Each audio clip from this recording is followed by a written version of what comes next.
November is a beast of a month when it comes to new video games. The Christmas rush begins and we all decide what Santa will bring us this year. Like usual, this is a video series where we look at new video games and all price ranges are covered, and I've somehow found a few free games to tide you over too. So, new video games for November. Let's do this. Only last week, a trilogy of games was revealed to be releasing in November. Grand Theft Auto, the Trilogy, the Definitive Edition. It's been 20 years since GTA 3 opened our minds to the potential of a fully open 3D world filled with criminal shenanigans. It was a phenomenon at the time which many people watching this right now have never played. It's that old. This was then followed up with Vice City, a spin on the Miami Vice 1980s vibe, becoming a criminal kingpin.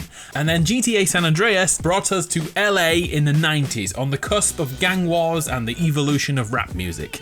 All three games have been remastered, but retain their original art style. New lighting, updated fidelity, and tweaks to the gameplay system which were desperately needed. I mean, 15-20 years ago, if we failed a mission, we were forced to drive across the map again to restart it. That was not fun, but now that's not an issue at all. All three of these games averaged above 9 out of 10, with San Andreas being one of the highest rated games of all time. The real question for most gamers now is, which one do you start with? I'm gonna go with Vice City. If you're into this game, because I really am, I'll be back later this month with Easter eggs and secrets you can find in all three games, so please come back for that.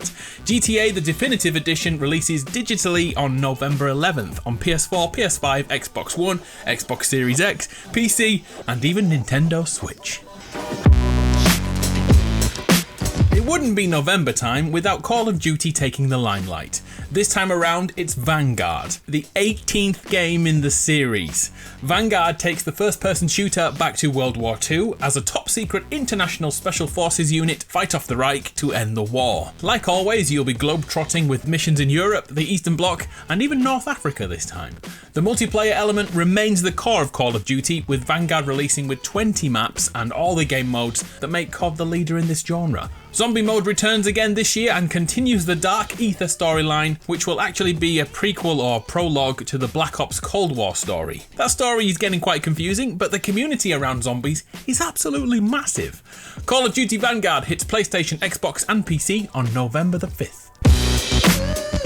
This year, COD has a rival, the return of Battlefield. Battlefield 2042 brings the series back up to modern times, and there's a host of changes to hopefully see Battlefield compete with Call of Duty. Some are really impressive, like freaking wingsuits in a storm, and others aren't so great, like the decision to remove the campaign portion of Battlefield to concentrate solely on multiplayer. Other changes see the class system adapted into specialists with unique special abilities. Battlefield 2042 offers 128 player game modes with huge scale wars. The size and scope is awe-inspiring. If you were on last gen, PS4 and Xbox One, you should know that those machines are locked to 64 players with a much smaller map. But all modes offer levolution, the potential that the map and the terrain changes as you play. I'm sure you've seen the typhoon which engulfs the island mid-game, sucking players and vehicles into a swirling hellhole. It doesn't always happen, but there is a chance. Battlefield has other ways to stand out, including a mode which is like Escape from Tarkov, as you and your squad go into a location in order to recover intel, picking up equipment and then getting out of there as soon as possible. The problem is, other teams of real players are here too, and should you die in the field, you lose all the items on your corpse. The risk-reward game mode has the potential to be super addictive. And finally, a game mode which lets the users create games, designing almost all elements. If you wanted a game mode of defibrillators versus knives, you can do that. What about 99 AI opponents versus 2 humans? That's possible too. The potential is limitless. Battlefield releases on November 19th on PlayStation, Xbox and PC. As we are already speaking about war, here's a free game you should know about. Remember a few months ago I showed you Enlisted. At the time it was only available on next-gen machines, and the comment section wasn't too happy about that. Well, I bring you better news this time. Enlisted is now on PS4 and Xbox One, so if you haven't made the jump to the next gen yet, you're not going to miss out on this free-to-play game right now. So if you need a fix of World War II, Enlisted is here. The key difference about Enlisted is that you actually control a squad of soldiers, not just one. If a single player dies mid-fight, you'll simply switch to another one in that unit. Enlisted is right in the middle of arcade ease and simulation realism, and their attention to detail in the way weapons handle is certainly based in realism. But you still have the potential to 360 no-scope someone if that's your jam. It's out now if you want to try it, a different take on war. Good God, y'all. Remember last month, I told you about Bloodhunt Battle Royale coming to console by the end of the year, another free-to-play game. Yeah, well, it's still not here at the time of recording, and I've also asked for an update on this, and they confirm it will release in 2021. So that's about 70 days left of the year. I'd love to say it's coming in the next week or two, but I honestly have no idea. Maybe if I stop bringing it up, it'll actually release. Either way, keep your eye out for the Vampire Battle Royale game hitting consoles later this month. Ooh, one last thing about free games. If you're here for PS Plus games, I'm unable to talk about them until Wednesday, but I can say there will be 6 this month, 3 of which are PSVR games. So dust that off and we'll chat more about that on Wednesday. What are your thoughts on Sherlock Holmes?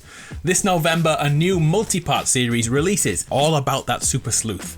Set when Sherlock was only 21 years old, we take control of him on an open-world island. We are told that there is no hand-holding in this game, allowing us to pick up quests and do whatever we like using our detective skills. I'm getting heavy LA Noire vibes from this.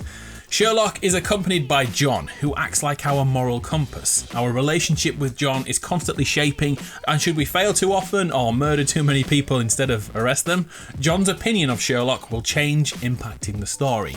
Supposedly the gameplay is so open, almost any NPC can be spoken to, interrogated and blamed. And yes, it's possible to accuse the wrong person of a crime and the game will continue. I'll be blaming John for everything, because he's so judgmental. Sherlock Holmes Chapter 1 releases on November 16th on PS5, Xbox Series and PC, with PS4 and Xbox One versions following very soon. Back in 2018, Jurassic World Evolution released, a management sim in the veins of Roller Coaster Tycoon crossed with Zoo Tycoon. It did so well that it's back with a sequel, with the inspirationally titled Jurassic World Evolution 2. Wow. You'll be building a home for all your dinos and attracting visitors to your park. But of course, nothing ever goes to plan perfectly, and some aggressive dinosaurs will escape and start eating all the herbivores. You'll be rerouting circuitry and managing every aspect of your park, while singing the theme tune from the movies. Okay, I added that last bit. Jurassic World Evolution 2 releases on November 9th on PlayStation, Xbox and PC.